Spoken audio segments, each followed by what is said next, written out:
d'accord. T'avais pas réalisé. Décidément. Qu'est-ce qui vous arrive ce soir, Steve Tailamé? Vous parlez pendant que... Décidément, je crois qu'on va pas y arriver. Mais bon, c'est pas bien grave. On va quand même commencer par dire bonsoir. Bonsoir. À tous ceux qui nous écoutent et surtout une belle année à tous. Il existe moult façons de se libérer de ce qui nous entrave intérieurement. La sagesse hawaïenne de guérison, Ho'oponopono, en fait partie. Cette formule dotée d'un principe qui signifie, selon Kuma Sabra Koka, historienne hawaïenne, éducatrice et activiste, qu'il est plus facile de pardonner que de porter le fardeau du blâme en recherchant l'équilibre, le fardeau, et non le flardeau, ça n'existe pas. L'harmonie, cela procure une sensation de bien-être qui est axée sur la conscience en soi, en accordant moins d'importance à l'extérieur, plus largement à ceux qui nous entourent. Notre invité Steve Tailamé nous expliquera, thérapeute holistique, que ce qu'exprime véritablement Ho'oponopono. Heureuse de vous retrouver, contente d'être avec vous ce soir, plaisir partagé pour vous, j'espère. Oui, tout à fait. Oui, ouais, je réponds déjà à la question sans même que je vous l'ai posée. Que je vous ai... Oui, c'est ça, que je vous ai pu la poser. Que je vous ai pu... Ouais, bon. Ça commence bien. On va s'arrêter comme... Non, on va s'arrêter. Là, on pourra pas continuer comme ça. C'est pas possible. Ce soir, nous parlons de Ho'oponopono avec vous, Steve Tailamé. Nous irons jusqu'à 21h, seconde partie. Autre invité, Frédéric Bédot, qui sera avec nous. Avant d'aborder ce principe, qui est lié à une histoire, celle d'un psychiatre, vous y reviendrez dans quelques instants. Quels seraient vos vœux pour cette année 2022 ? Eh bien, je souhaite à tout le monde le plus de paix intérieure possible et de joie intérieure. Voilà, pour traverser le plus consciemment possible et le plus légèrement possible les défis de cette année. Merci donc pour nos auditeurs, auditrices de Martinique, la première internaute aussi, présent sur la radio filmée, donc plateforme YouTube où vous pouvez nous rejoindre. De plus en plus de personnes, d'auditeurs viennent sur cette plateforme afin d'écouter. Et puis on a la possibilité aussi, après, je crois qu'on a 12 heures pour pouvoir remonter le cours de l'émission. On n'a qu'à appuyer sur le petit bouton rouge et puis on peut revenir au tout début de Drive Back. Ho'oponopono, principe lié à une histoire. Il y a pas une légende, mais oui, c'est rattaché quand même à une histoire, un récit d'un psychiatre qui a un peu vulgarisé ce Ho'oponopono. Oui, alors donc c'est le docteur Len en 1992. Donc, on va commencer un petit peu peut-être par la fin du coup, mais on va remonter. Qui était un élève, on va dire, de Morna, une femme hawaïenne, qui a pourquoi c'est devenu célèbre? Parce qu'il est devenu directeur d'un institut carcéral avec des personnes atteintes de troubles psychiatriques, et donc il était médecin, mais responsable aussi administratif de cette unité, et il a pratiqué Ho'oponopono avec les personnes, mais seul dans son bureau, c'est-à-dire que avec les dossiers de chaque patient incarcéré, il a répété ce mantra désolé, pardon, merci, je t'aime. Alors on va revenir, c'est vrai que le mantra désolé, pardon, merci, je t'aime, d'ailleurs il n'y a pas d'ordre forcément dans les mots, on peut dire merci, pardon, je t'aime, désolé, enfin ou de manière détachée. Je t'aime, désolé, pardon, merci. Il n'y a pas d'ordre, c'est ce que vous êtes en train de dire. Oui, il n'y a pas d'ordre pour le dire. Voilà, mais ce n'est pas non plus l'essence de Ho'oponopono, il y a vraiment des choses à comprendre de façon plus globale, mais c'est vrai que lui, il a vulgarisé cette sorte de mantra qui était pour lui un condensé. Et alors en tout cas, pourquoi ça a été vulgarisé, c'est qu'il y a eu des effets incroyables, c'est-à-dire que sans être en contact avec ses patients, il y a eu du coup un mieux-être chez les patients prisonniers qui étaient donc violents, un petit peu très agressifs.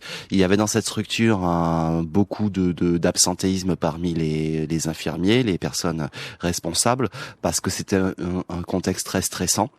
Et au bout de quelques mois, les gens se sont calmés, les équipes se sont stabilisées, et il a dévoilé ce qu'il faisait. Alors, je commence juste par lui, comment il a expliqué. et on va revenir un petit peu plus globalement sur la philosophie de Ho'oponopono. Il s'est dit, en fait, étant un élève donc de cette femme qui avait vulgarisé et adapté Ho'oponopono, Marna Nalamaku Simeona, eh bien, il a considéré que il devait simplement libérer pour lui toutes les mémoires qui faisaient qu'il était en contact avec des personnes. Les personnes, donc les personnes qui étaient dans cet institut, dans ce centre carcéral et psychiatrique. Et voilà, pour lui, Ho'oponopono, c'était une technique de libération de tout ce qui faisait que les autres étaient miroirs de quelque chose. Donc l'idée, ce n'était pas pour lui de faire en sorte que les gens aillent mieux, c'était d'abord, avant tout, de se libérer. Je suis dans cette situation-là aujourd'hui, comme ça, dans cette condition, en contact avec telle réalité, face à telle ou telle personne, et je saisis l'opportunité, c'est vraiment l'esprit de Ho'oponopono, pour libérer les mémoires qui font que je suis dans une réalité difficile. Donc il n'y avait pas une nécessité pour lui de changer les personnes. Il y avait une volonté, lui, de, face à une situation qui était difficile, puisque il était en poste dans un endroit avec beaucoup de défis, et bien de libérer lui ce qui faisait que il avait été attiré. On a parlé de la loi de l'attraction la dernière fois. Avait attiré à lui une structure avec énormément de problèmes. Il a fait ça, et en fait, il avait très probablement pas prévu qu'il y ait un effet aussi surprenant, mais il y a eu un réel changement dans sa structure. Qu'est-ce exactement? Est-ce que c'est une méthode, un précepte, une philosophie de vie, une formule libératrice, un principe? Alors, la philosophie de Ho'oponopono repose en fait sur la sagesse ancestrale, pas seulement hawaïenne. On retrouve aussi en Polynésie, dans les îles Tahiti, Vanuatu, avec des formes différentes. Et donc, le principe Ho'oponopono, ça signifie remettre en ordre, corriger, rectifier ce qui n'est pas droit. Dans cette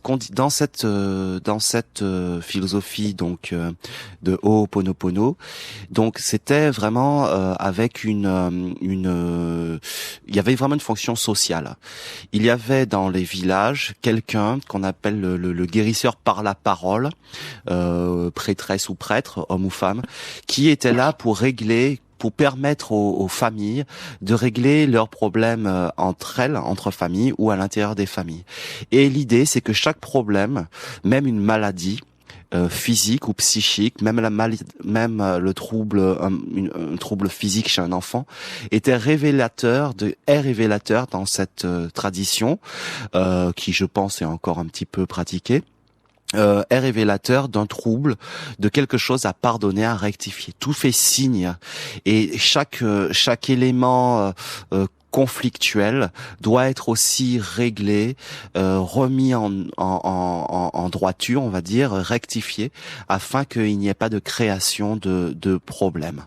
Donc, dans ces sociétés-là, tout est mis en relation avec la notion essentielle de pardon, de clarification, afin que des problèmes physiques, psychiques, sociaux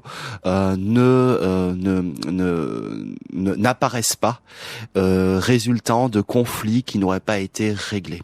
Ça, c'est la base de Ho'oponopono, donc qui relève d'une sagesse du bon sens, avec des personnes responsables de rectifier, de remettre en ordre des choses qui pourraient avoir des conséquences néfastes pour la société, pour la tribu, pour la famille. Et puis il y a eu donc cette femme Morna qui a dans les années 70 commencé, donc c'était elle on dirait aussi ici une naturopathe, une guérisseuse par les plantes, qui a commencé alors elle était la fille d'une des guérisseuses par la parole qui donc a dû pratiquer dans le cadre des villages ça, et elle a intégré cette philosophie, donc cette pratique, mais de façon parce qu'elle avait donc une orientation un petit peu plus chamane, de guérison intérieure, sans que cela donne lieu nécessairement à un regroupement, à un rassemblement de personnes. Elle a élaboré à partir de ça, mais aussi, et c'est ça que je trouve très intéressant avec elle, à partir aussi de sa culture chrétienne, puisqu'elle était aussi chrétienne, mais aussi à partir de son intérêt pour la philosophie indienne, asiatique, qui contient la notion de karma et de réincarnation. Elle a fait une synthèse pour générer cette Ho'oponopono qu'on connaît aujourd'hui. Ça lui a valu quelques critiques de la part des puristes chez elle, pour en faire une pratique spirituelle de rectification intérieure, de libération des mémoires, mais de soi avec soi-même.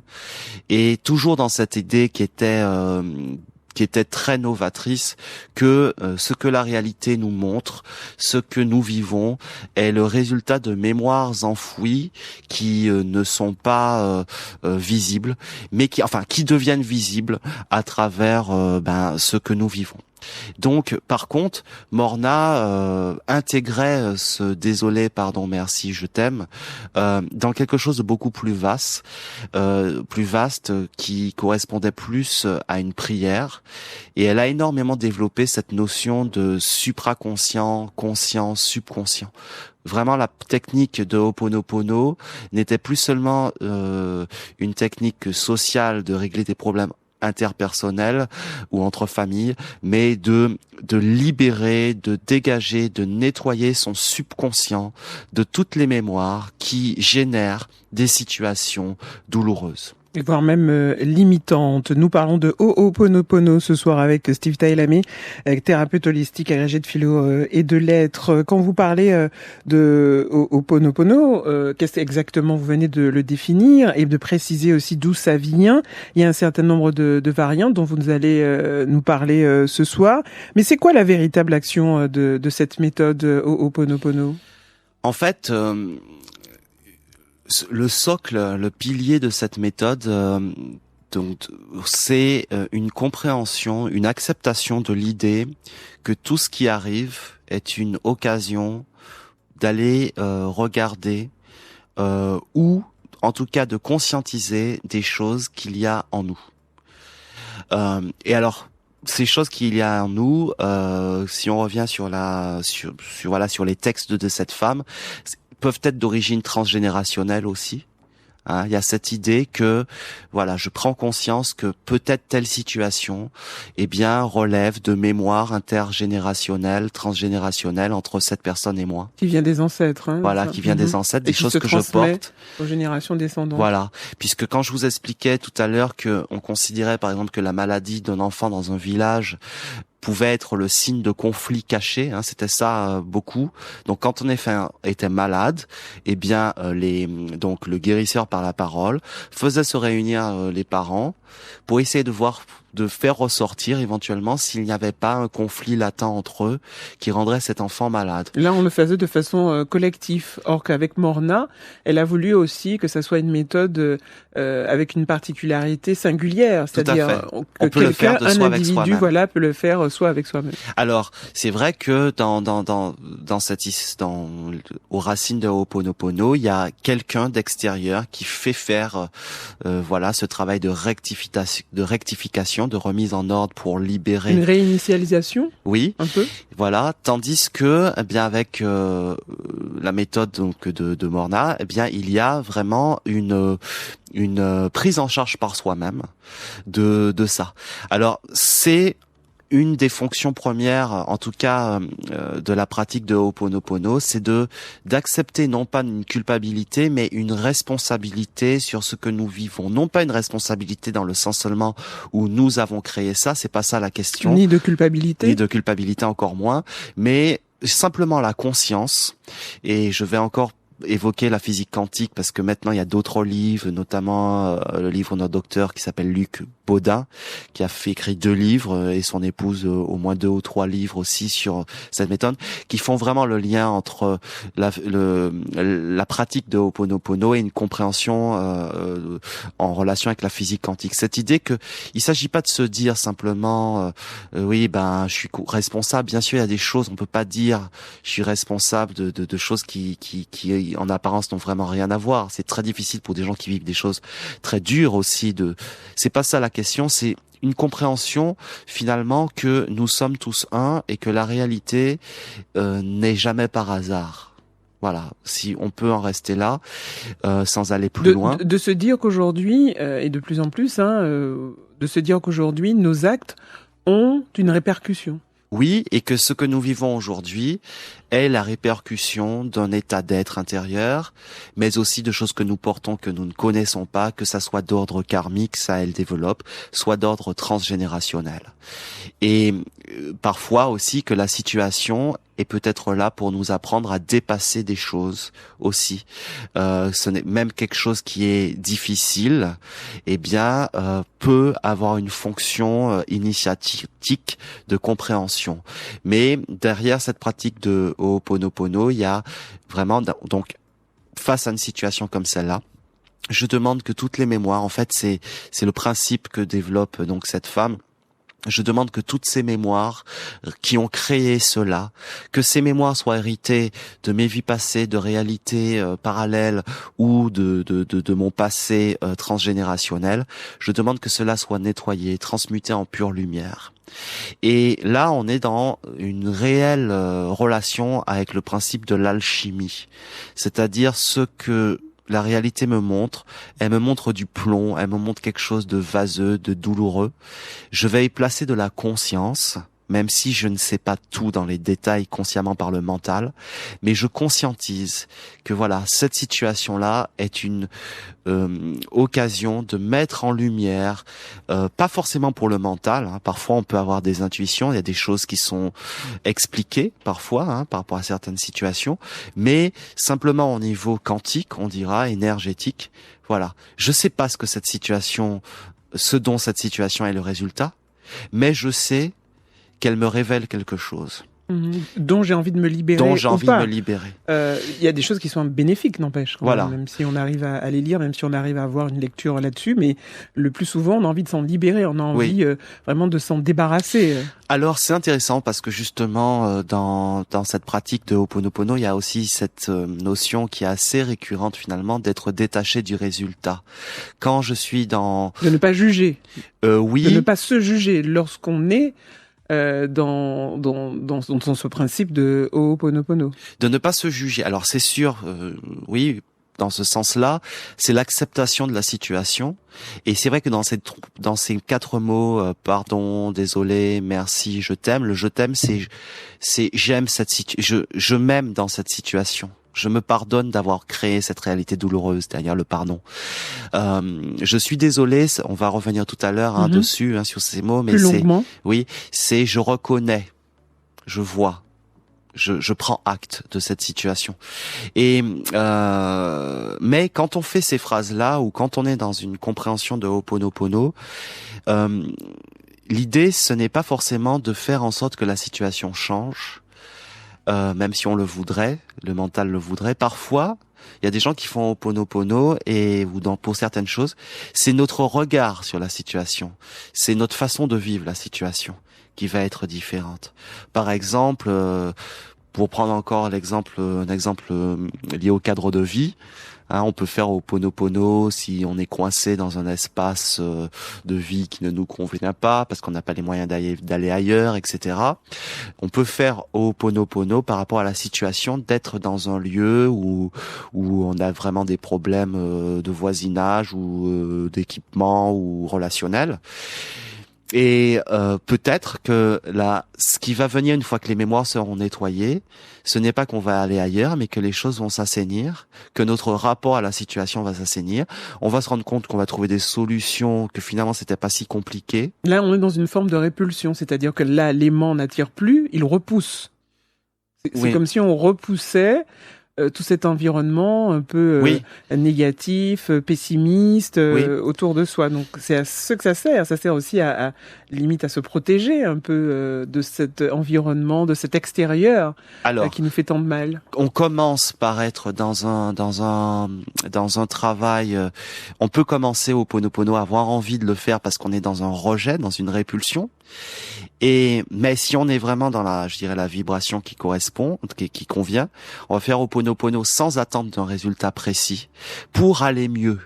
Pour que pas pour que la situation change selon ce qu'on pense qui va apporter une solution, mais pour nettoyer simplement les mémoires liées à cette situation.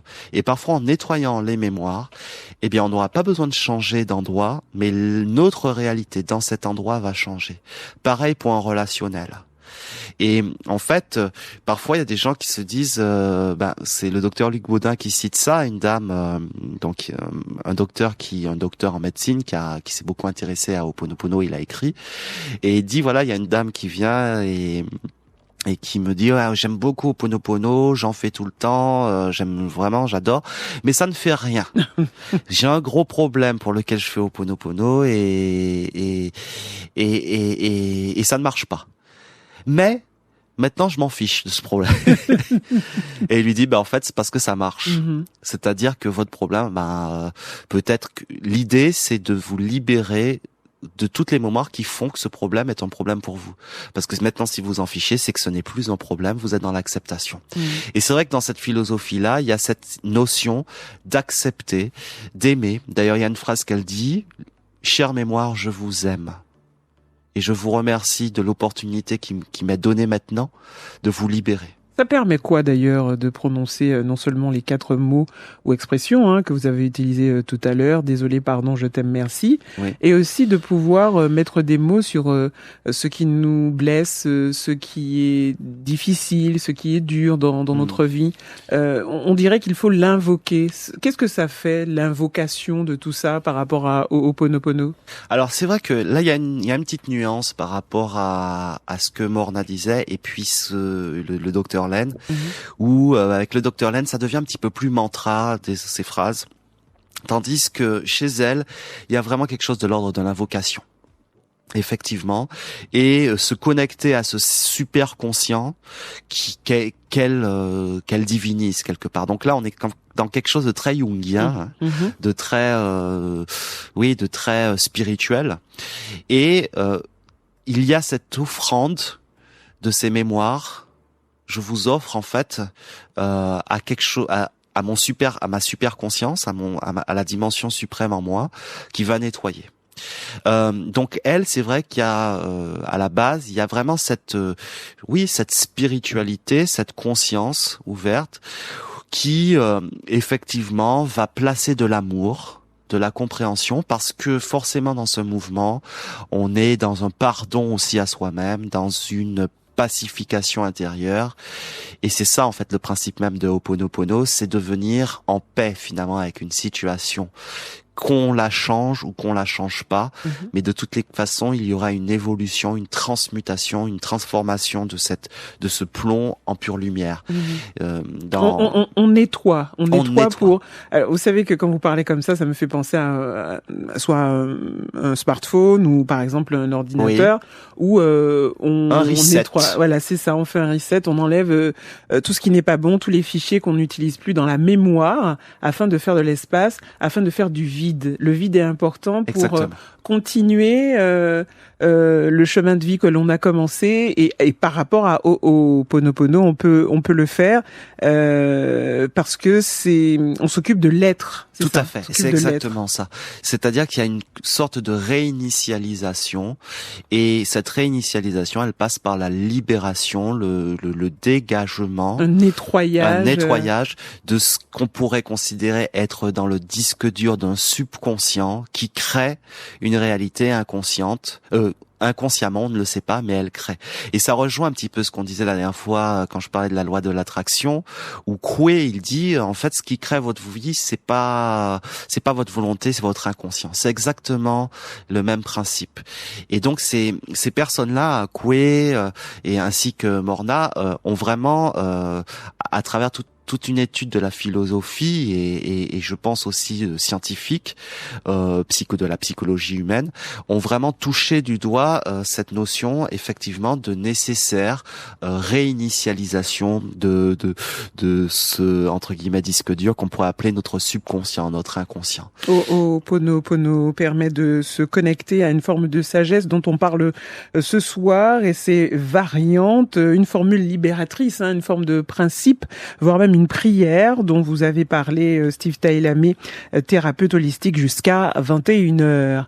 La musique de Champagne, le titre d'hommage et vos questions au 05 96 63 23 23 et sur la ligne WhatsApp SMS de Driveback 17 88 60. Et notre soirée se poursuit ce lundi soir avec Steve Taillamé, thérapeute holistique. Nous parlons de cette philosophie hawaïenne ancestrale qu'est Ho'oponopono. Steve, nous allons revenir sur la définition et puis poursuivre aussi avec ces expressions qui accompagnent ce principe: désolé, pardon, merci, je t'aime, comme mantra que l'on va expliquer pourquoi il faut dire désolé, pourquoi il faut dire merci, pourquoi il faut dire je t'aime et pourquoi il faut dire pardon. On verra ça avec vous et je crois que c'est là finalement l'importance de ce principe hawaïen qu'est Ho'oponopono. Ho'oponopono. Oui, j'ai rajouté un pono. Oui. Il n'y a pas de souci. Oui. Avant aussi de vous faire part d'une question qui a été posée sur le 17 88 60. Merci à tous nos auditeurs qui utilisent ce moyen d'être en communication avec nous ce soir. Donc je le rappelle, 17 88 60, c'est un portable. Vous pouvez laisser vos messages. Et puis on m'a envoyé des messages. Je n'ai pas encore répondu. J'essaierai de le faire le plus rapidement. Je voudrais m'excuser auprès des auditeurs où j'ai pas encore répondu à leur message. Voici celui, avant de continuer, de Jean-François qui nous dit: en changeant ton énergie, tu influes positivement sur les autres et l'environnement avec Ho'oponopono. Oui, c'est très intéressant parce que c'est exactement ça. À un moment, Morna, elle explique que dans les prières égoïstes qu'on peut avoir pour nous-mêmes, en tout cas dans une conscience limitée, de changer des choses pour nous, eh bien, ça a moins d'impact que de pratiquer ce type de conscience, de prière consciente, voilà, que constitue Ho'oponopono, dans cette conscience qu'effectivement nous sommes tous reliés, nous sommes tous un et tout est énergie. Et donc quand je veux changer, je change quelque chose en moi, ça a une influence sur les autres. Et pour elle, c'est beaucoup plus puissant parce qu'il y a quelque chose qui relève d'une conscience non limitée où on serait séparé des autres. Et par rapport à ce dont on parle aussi, cette conscience aussi que moi, par exemple aujourd'hui, si j'essaye d'aller mieux et si je nettoie mes mémoires, c'est autant de mémoires qui ne vont pas se transmettre aux générations futures dans ma lignée. Donc c'est aussi quelque chose qui a une dimension qu'on peut considérer de transpersonnelle, transpersonnelle. C'est ça le Ho'oponopono. Et pourtant j'ai bien commencé à le prononcer. Et puis là, je sais pas qu'est-ce qui se passe. Désolé, pardon, merci, je t'aime. Alors, avant de commencer, je voudrais dire qu'en fait ces 4 phrases, c'est vrai que Morna les utilise, mais pas comme un mantra. C'est intégré, mais il y a quand même une compréhension à avoir de ces 4 phrases, de ces 4 expressions. Oui, savoir pourquoi on les dit, pourquoi il faut les formuler. Désolé, ce n'est pas oh là là, je suis coupable, oh là là, non, désolé, c'est une traduction, mais plus globalement, c'est je reconnais, je prends la responsabilité de ce qui se passe. Je prends la responsabilité de comment je le vis et je reconnais qu'il y a dans cette situation quelque chose qui part de mon énergie, de mes mémoires. Donc ce n'est pas de la contrition où je supplie en disant au monde, à l'univers, à Dieu, aux autres que vraiment je suis une pauvre petite chose. Non, c'est simplement se responsabiliser. C'est ça qu'il y a derrière le mot désolé. Alors c'est bien qu'on fasse ça pour les 4 mots parce que je pense que selon la vibration dans laquelle on est en les disant, et cette vibration relève de la compréhension qu'on a de ces mots, eh bien, c'est un autre travail qui se fait avec Ho'oponopono. Quand on dit désolé, comme quelqu'un qui pourrait le dire, parce qu'elle a eu un geste malveillant envers une autre personne, je suis désolé de t'avoir fait telle chose. Oui. On est un peu dans la même dimension, sauf que là, il y a personne en face, Voilà. on le dit intérieurement, on le dit à l'intérieur de soi. Voilà. Moi, dans ma pratique personnelle et dans Il faut mon le dire à voix accompagnement, haute. non, intérieurement, ça suffit, oui, tout à fait. Mais c'est vrai que le mot désolé, c'est je reconnais, je prends acte. J'ai plutôt tendance à remplacer par ça, parce qu'il y a des personnes chez qui c'est beaucoup trop connoté culpabilité. Voilà. Donc, mais c'est d'abord intérieurement. Pardon. Pardon. Alors pardon, ça me fait penser un petit peu au pardon inversé dont j'avais parlé dans une émission sur le pardon. C'est moi qui crois dans cette situation, mon mental qui interprète la situation et la relation et qui est très limité, pense que c'est moi qui dois te pardonner, mais je suis celui ou celle qui te demande pardon. Dans cette notion que il n'y a pas de séparation entre toi et moi, il n'y a pas un bourreau et une victime. Nous sommes tous les deux dans une situation qui est la cristallisation de l'énergie dans laquelle je suis autant que toi. Et je suis celui ou celle qui a créé aussi cette situation, même si dans cette réalité-là, aujourd'hui, là, maintenant, il semble évident que je suis victime et que tu es bourreau. Alors ça, par exemple, cette notion de pardon, donc je te demande pardon, ça nous amène à prendre de l'ampleur par rapport à ce que Morna évoquait, comme je disais tout à l'heure, où elle évoquait, alors ça venait tout à fait de la culture hawaïenne, cette dimension transgénérationnelle. Qu'est-ce que je porte en moi qui a créé ça? Des choses que je ne sais pas, mais qui relèvent de mes ancêtres, de ce qui est là.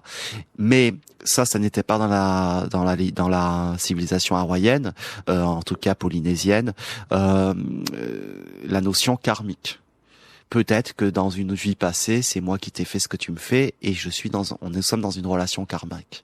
Donc ce pardon-là, ce n'est pas non plus un pardon interpersonnel, c'est aussi une reconnaissance que même si je me sens victime aujourd'hui là, même si je le suis concrètement dans cette réalité-là d'aujourd'hui maintenant, eh bien j'ai conscience qu'il y a besoin d'un pardon beaucoup plus large pour que ça s'épure. C'est ça, en réalité, la rectification, la remise en ordre qui permet un véritable nettoyage des mémoires. Je suis celui qui te demande pardon, même si aujourd'hui je suis la victime en apparence, parce que j'ai conscience que cette réalité-là que je vis avec toi aujourd'hui est beaucoup plus profonde et que je ne sais pas tout. Rien que ça, c'est un détonateur incroyable de tout ce qui est rancune, colère rentrée, qui selon donc cette et c'est pas seulement dans cette tradition-là qu'on retrouve ça, c'est générateur de problèmes, de troubles relationnels, conflictuels, personnels et interpersonnels. Alors on est sur le désolé où on reconnaît sa responsabilité face à une situation, le pardon qui permet de libérer un peu cette charge traumatique. Oui. Et puis nous avons aussi merci. Merci, c'est aussi voilà, je reconnais que même cette situation difficile est une remontée de quelque chose, de mémoire, qui se manifeste par ça. Et je comprends qu'aujourd'hui j'ai la possibilité de voir ce que mon subconscient est en mesure de créer, qui ne me convient pas, pour pouvoir le libérer. Ce que mon inconscient, mon subconscient manifeste, ce que mon énergie manifeste à l'extérieur. Donc c'est aussi une reconnaissance de soi, de ce que l'on est. Merci pour ce que je suis. Alors c'est vrai que Morna, elle dit carrément merci chère mémoire, je vous aime. Je vous aime et je vous remercie de remonter à la surface maintenant. Parce que on est vraiment au-delà de toute dualité. Et merci à cette situation même qui peut être difficile parce qu'elle me permet de comprendre. C'est encore alchimique ça, dans cette idée que ce qui est dans l'ombre donc des mémoires enfouies au niveau subconscient, doit être remonté à la surface, doit être conscientisé. Quand je dis conscientiser, ça veut pas dire qu'on aura tout le détail des mémoires en question, mais en tout cas vont se manifester. Ça peut pas faire autrement.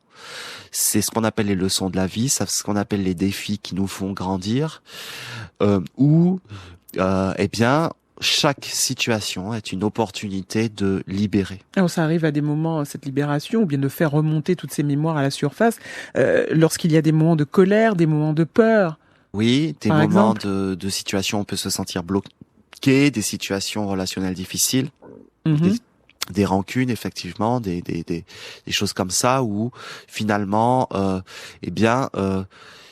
tiens, qu'est-ce qui remonte là? Et en fait, quand je dis qu'est-ce qui remonte là, non, c'est pas forcément qu'est-ce qui remonte là, c'est il y a quelque chose qui remonte. Et je me suis énervé, je me suis emporté. Merci cette situation, merci cette personne qui a appuyé sur le bon bouton. Voilà. Et ça, il faut pouvoir le faire, de dire merci à ce qui vient de se passer, parce qu'on peut se retrouver dans des expériences très compliquées, très difficiles, très tendues, qui peuvent aller au-delà, qui peuvent porter atteinte à notre physique. Comment prendre du recul, comment pouvoir se rasséréner pour entrer dans cette phase, par exemple, de Ho'oponopono, où on dit merci, où on dit désolé, où on dit pardon, où on dit je t'aime. Alors, c'est sûr que pour le merci, je dirais que c'est une conscience qui se développe. C'est une conscience qui se développe où finalement on est dans une sorte d'acceptation. Ce merci-là peut avoir la forme d'une acceptation de la situation, dans cette idée que finalement ce que je vis me permet de grandir. Ça me permet d'avoir une perception nouvelle. Voilà, une perception nouvelle face à moi, face à ce que je suis, face à mon être, face à mon existence dans le monde. C'est ça. Et c'est vrai qu'il y a des situations que c'est difficile de dire ce que je suis en train de dire. Pour des cas de deuil, des choses comme ça a l'air même à la limite de l'indécence de parler comme ça. Mais j'ai rencontré des personnes personnellement qui, dans des situations similaires, même un deuil, là on parle de choses très lourdes, vont, alors c'est pas, là je parle pas de Ho'oponopono, mais vont vivre la situation de façon très différente. Parce que derrière ça, certains vont prendre le choix de saisir cette situation même terrible comme une opportunité de grandir. Et elles vont y arriver. Et là, il n'y a pas de jugement par rapport à ceux qui n'y arrivent pas. C'est pas du tout ça la question. Mais en tout cas, ce que je veux dire, c'est que par rapport à cette idée de merci, en réalité, cette capacité d'être dans la gratitude, c'est-à-dire dans la reconnaissance que je peux profiter d'une situation pour libérer des choses traumatiques et grandir, m'alléger, ça ne dépend pas réellement de la gravité ou de la chose en elle-même. Et ça, il y a des gens c'est très difficile de l'entendre. Mais oui, on va tendre l'autre joue, mais pas pour recevoir une seconde baffe, mais pour être dans une posture. Une posture totalement différente de ce qui vient de se passer sur le moment, parce que c'est vrai que quand on se retrouve dans un moment conflictuel, c'est pas tout de suite que les choses prennent position ou on prend position sur le moment. Au contraire, c'est en ayant un peu de recul, en revenant sur les faits, en essayant de point par point de regarder ce qui s'est passé, qu'on peut à ce moment-là se dire. Alors. Oui et non, je dirais, parce qu'en justement, ce qui est invité avec Ho'oponopono, c'est pas forcément de trouver une bonne raison d'être dans le désolé, pardon, merci. On peut le faire tout le temps. Tout le temps. C'est-à-dire que ça passe pas par le mental. Vous pouvez avoir eu un conflit avec quelqu'un qui vous fait perdre complètement vos moyens et que vous prenez vraiment pour le dernier des abrutis et coupable à 100% et faire quand même Ho'oponopono. Et vous pouvez avoir complètement effectivement perdu votre moyen et avoir explosé. Et après, quand vous êtes dans cette conscience, je dirais conscience au Ho'oponopono, parce que je répète que Ho'oponopono, c'est pas simplement répéter les 4 phrases. Merci, j'ai pété un câble. Il y a quelque chose qui est remonté là. Merci. Et puis il y a je t'aime. Et le je t'aime, c'est déjà, en fait, je dirais presque que ce je t'aime, c'est j'aime plus que je t'aime. C'est pas je t'aime à la personne ou à la situation ou au lieu, au contexte simplement. C'est finalement cette notion d'amour inconditionnel, y compris pour nous-mêmes. C'est aimer, je t'aime, c'est aussi je m'aime moi, oui. Mm-hmm. J'aime ce corps quand même. Là, par exemple, on parle de situation, mais ça peut être aussi une condition physique. Hein. Ce corps qui peut avoir des pathologies qui me font souffrir, je t'aime. Je t'aime quand même. Je t'aime pour ce que tu es. Corps, personne, situation. C'est l'affirmation de l'amour. Peu importe ton état, c'est pour ça que vous parlez d'amour inconditionnel. Oui. Peu importe ton état, peu importe mon état, peu importe l'état de la société qui m'entoure, de mon environnement, je t'aime. Voilà. Quoi qu'il se passe, est-ce qu'on peut aller jusqu'à dire ça? Quoi qu'il se passe, je t'aime. Voilà. Et et ce je t'aime là, ça veut pas dire quand c'est par rapport à quelqu'un que c'est pas le je t'aime de tu es mon ami ou c'est pas forcément un je t'aime qui relève enfin pas du tout même. C'est l'affirmation que dans tout ce qui se joue là, ce qui doit triompher quelque part, c'est l'amour qui est une conscience. Cet amour inconditionnel dont on parle, c'est l'amour universel. Et il vient aussi d'une compréhension que, bien sûr qu'au niveau du mental, il y a le bon, le méchant, enfin les clans, tout ça est très figé. Mais qu'au-delà de ça, c'est ce que la philosophie de Morna nous aide à comprendre, c'est que il y a une compréhension de quelque chose de beaucoup plus vaste. Et c'est là qu'elle rejoint cette philosophie indienne, avec toute cette notion du karma, du samsara, de la maya, c'est-à-dire tous ces termes qui veulent dire tout ça c'est de l'illusion. Là je joue la pièce de théâtre, je joue le rôle de la victime ou du méchant, mais en fait c'est pas ça qui se joue. C'est beaucoup plus vaste. Là on joue des rôles, mais au niveau de l'âme, il y a des choses beaucoup plus larges, et même quand on regarde des choses, et elle était dans cette conscience-là, le pire bourreau peut être là pour me permettre de faire une ascension terrible, parce qu'il peut être là pour m'apprendre le pardon. Il peut être là aussi pour réagir. Il peut être là pour me permettre de dépasser des choses et me grandir.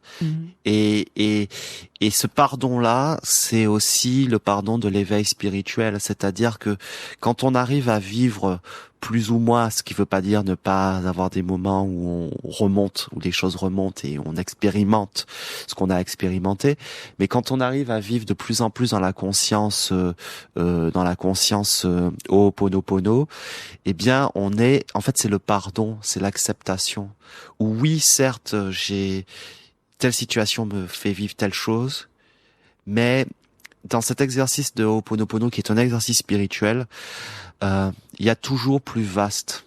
C'est cette acceptation que je ne sais pas tout et que tout ça, c'est de l'amour. Mais il y a des moyens mémotechniques, voire même des outils qui peuvent nous aider à laisser partir ce qui n'a pas lieu d'être au niveau de l'âme, au niveau de l'esprit aussi, comme le reset dont on parlait tout à l'heure, où on vient réinitialiser, on vient nettoyer, on vient se débarrasser, on vient faire une sorte de décantation, et puis après, tous ces déchets de mémoire limitante, on s'en débarrasse totalement afin de faire le vide et de remplir ce vide par autre chose, par un je t'aime, par un pardon, par un merci ou bien par un désolé. Alors, ce que je voudrais ajouter par rapport à ce que vous disiez, il s'agit pas non plus de se mentir quand si vous êtes en colère à fond encore, c'est difficile.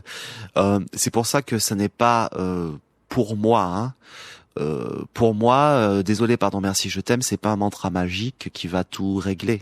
C'est pour ça que pour moi, il y a une dimension de compréhension de ce qu'il y a derrière Ho'oponopono pour vraiment être dans la vibration qu'il faut. Donc, c'est un travail sur soi de compréhension qui est global qui permet d'être dans une conscience, une pratique de Ho'oponopono et ses variantes, parce que finalement on n'en a pas parlé beaucoup des variantes, mais les variantes c'est tout ce qui correspond à aller embrasser l'ombre. Voilà, de l'acceptation. On peut faire du Ho'oponopono avec des aspects de nous. Des aspects de nous, tiens, il y a un petit côté sauveur qui est ressorti, ou victime, Calimero qui est ressorti. Je vais aller faire du Ho'oponopono avec cette part de moi-là, l'embrasser, lui dire je t'aime comme tu es, pour te permettre de te libérer. C'est dans la pratique qu'on arrive à assimiler, qu'on arrive à conscientiser, qu'on arrive à faire pénétrer à chaque instant, à chaque moment, à chaque jour qui passe, ce désir de se libérer, ce désir d'être dans une reconnaissance de la responsabilité, comme vous le disiez, pour désoler, ce pardon où la charge traumatique, on essaie de s'en défaire, ce merci où on a une reconnaissance parce que l'autre nous a fait voir quelque chose ou la situation qui ne nous apparaissait pas, et puis ce je t'aime où on affirme un amour. Et ça encore, vous avez pu le caractériser dans ce que vous avez dit, un amour inconditionnel en s'acceptant soi. Donc il faut toujours commencer par soi, je pense. Oui. Et à ce moment-là, il peut avoir une forme de résonance, de rémanence autour de soi pour l'image. Oui. Et ce que je voudrais dire par rapport à ce que vous disiez sur la reconnaissance, quand on a parlé du sens du mot désolé, ce qu'il faut bien comprendre, c'est que ça nous permet de retrouver une puissance. Une paix aussi. Une paix et une puissance. Voilà. Une paix, c'est-à-dire sortir du sentiment que quelqu'un peut peut de l'extérieur nous mettre à terre. En fait, nous sommes responsables aussi de comment nous allons apprendre à vivre cette relation, cette situation là. Donc il y a vraiment quelque chose qui relève de l'empuissancement derrière cette philosophie, puisqu'on parle de l'amour, apprendre à aimer, mais c'est aussi apprendre à prendre sa vie en main en prenant la responsabilité de libérer ce qui en nous a créé quelque chose. Merci beaucoup Steve Tailami d'avoir été avec nous ce soir. Vous reviendrez jeudi et nous parlerons des 5 accords Toltec. Vous avez peut-être entendu 4, mais nous avons rajouté un 5e. On vous dira pourquoi jeudi soir à partir de 20h sur l'antenne de Martinique la Première. Merci à vous, merci aussi aux auditeurs pour leurs réactions et leurs questions dans cette heure de Drive Back, la toute première. 20h, 22h, Drive Back. Avec Claudine.